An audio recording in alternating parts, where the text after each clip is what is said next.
Olá, galera! Chegou o momento da nossa aula de Educação Física com a professora Silvia.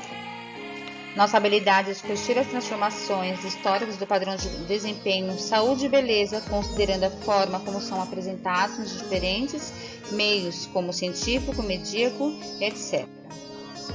O objetivo da nossa aula é compreender o conceito de um padrão de beleza, analisar os padrões de beleza ao longo dos anos, discutir a questão do corpo saudável. Para começo de conversa, nas redes sociais, nas telas da televisão, nas capas de revistas, são inúmeros os meios medíocres em que somos bombardeados diariamente com imagens, discursos sobre o corpo perfeito, como se beleza estivesse diretamente relacionado a padrões que só conseguiremos se estivermos em determinado lugar, utilizarmos algum produto, praticarmos aquela atividade e ou exercício físico e se vestirmos aquela marca de roupa, não é mesmo? Padrão de beleza ao longo da história. Na Idade Média, homens eram poderosos, mulheres que transmitissem pureza. No século XIV, testas grandes. No século XVI e XVIII, corpos eram magros. Na pré-história, homens fortes, mulheres obesas. No Renascimento, corpos sem pelos e com músculos para os homens, já as mulheres cabelos longos e formas avantajadas.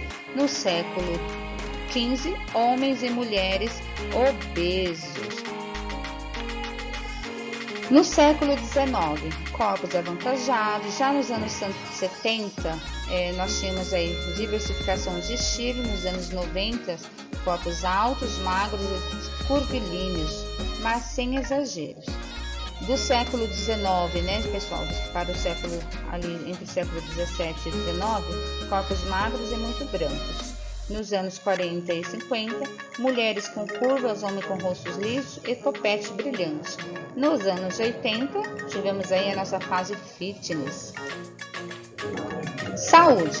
A aparência física não tem nenhuma ligação com saúde. Um indivíduo pode ter colesterol alto, diabetes e até hipertensão, independentemente de estar no peso ideal ou não. E para finalizar, pessoal, a gente tem que manter nossos hábitos saudáveis, né? O que são esses hábitos saudáveis? Praticar atividade física, dormir bem e ter o sono de qualidade, pelo menos 8 horas por noite.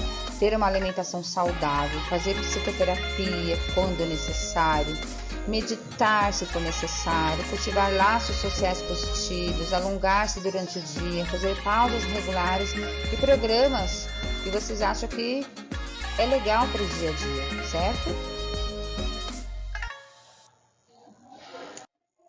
Nessa estação, pessoal, na leitura do texto, a gente vai falar sobre mídias, tá? As mídias, jornais, revistas, televisão, cinema, outdoors e internet são as principais responsáveis pela difusão de modelos de beleza em nossa sociedade. O ideal de beleza feminina é associado à juventude, pele e olhos claros, magreza, corpo cheio de curvas, etc., assim como em relação à beleza masculina. Esse conceito é associado a homens jovens, brancos, magros e musculosos. Algumas teorias da comunicação sugerem que as mídias possuem a capacidade de nos convencer e persuadir e que a propaganda, por exemplo, cria necessidade de consumo e por isso compramos coisas de que, sem pensarmos bem, não precisaríamos.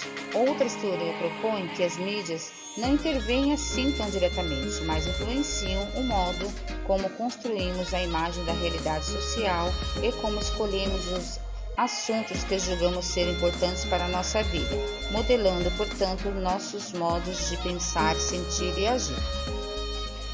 Então, pessoal, ela influencia, né? A mídia e as propagandas nelas vinculadas traz assim um tipo de cultura colocada como sendo a mais correta. Utilizam a beleza para essa influência, a perfeição e associação à felicidade ao consumo. Neste caso, ao consumo de produtos que possam tornar as mulheres cada vez mais belas, fazendo com que o consumo se torne a base da relação, né, de todos nós. De qualquer modo, há consenso de que as mídias exercem influência decisiva no âmbito da cultura de movimento, ao propor entendimentos do que são e para que serve o esporte, a ginástica e a dança. Quantas E quantas influências digitais existem por aí falando sobre esporte, ginástica, dança, até mesmo de alimentação, não é mesmo? E fazem isso não de modo neutro ou balizados, apenas por critério técnico e científico, mas de modo interessado, para vender, além de si mesma, produtos e serviços. Por isso, as mídias não só divulgam o esporte e a ginástica, mas são agentes que participam decisivamente no processo de transformação dessas práticas e na constituição de novas formas de consumo. Nós podemos ver também que ultimamente, dentro da influência dos esportes, muitas pessoas hoje em dia usam bastante tênis, mais roupas fitness, não é mesmo? Por sua vez, a ginástica em seus vários tipos e formas é associada à busca desse ideal. Basta prestar atenção em revistas voltadas ao público, adolescentes e jovens, em especial o feminino, à venda em qualquer banca de jornal, e constatar o que apenas sugere ou mesmo o que prometem explicitamente emagrecimento em conjugação com dietas, cosméticos e cirurgias estéticas, né? E ultimamente tem surgido bastante pessoas que exerce a função ilegal, por exemplo, de um cirurgião, que acaba deformando as pessoas, né? Acompanhando a definição e hipertrofia muscular também. Nota-se ainda a tendência de indicar a ginástica aeróbica, a caminhada e a corrida com o objetivo de perder calorias e, portanto, emagrecer. E a ginástica localizada, a musculação para definição e hipertrofia muscular. Para as mulheres, indicativos os exercícios para glúteos e coxas, e para os homens, os braços e peitoral. E a gente precisa ter muito cuidado quanto aos influencers. E cada pessoa tem um biotipo, uma patologia diferente e precisa de exercícios personalizados de acordo com o seu biotipo. Muitas pessoas têm problemas de coluna, joelhos, pressão alta, diabetes e seguem o influencer, e isso acaba prejudicando ainda mais a sua saúde. Nesse momento 2, quanto à magreza, músculos, cinturas finas, silicones, botox, os padrões sempre foram assim? A gente sabe que não, né? Corpos de beleza masculinos ao longo da história. O padrão de beleza masculina mudou em 150 anos. O padrão de beleza tem mudado e vem mudando ao longo dos anos. Basta observar por um curto tempo imagens e pinturas antigas que eram inspiradas na população da época. As pessoas mais cheinhas eram bem vistas pela sociedade, porque significava que elas tinham condições de se alimentar. Corpo e beleza femininos ao longo da história, continuidade. Se hoje em dia o corpo perfeito pede barriga reta, que é a barriga de tanquinho, bumbum avantajado, né?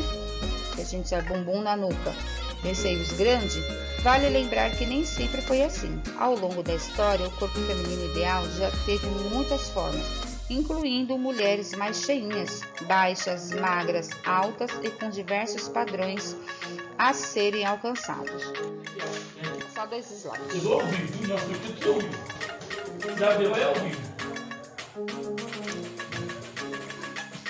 Aqui, pessoal, a gente vai falar um pouquinho de cada país, tá? Na França, antigamente era naturalidade. Na França, o natural era o mais belo. A Austrália, um corpo atlético. Em geral, o padrão de beleza acompanhava o corpo atlético que fique bom, né? Ficava bom ao usar um biquíni. Já na Polônia, esbelto e rosto delicado. Na Suécia, um look nórdico. Coreia do Sul, olhar aberto e bem claro. E pele bem clara. Vou deixar uma tarefa para vocês realizar, valendo um pontinho, ok? Como era o padrão de beleza na Idade Média? Na Idade Média, pessoal, se vocês não lembram, volta lá nas lâminas anteriores, faça a leitura do texto novamente. Na Idade Média, os homens poderosos, mulheres que transmitissem pureza, ou homens fortes, mulheres obesas, mulheres com curvas, homem com rosto liso e topete brilhante, ou na Idade Média, as pessoas eram mais fitness. Ótima aula para vocês, galera. Até a próxima.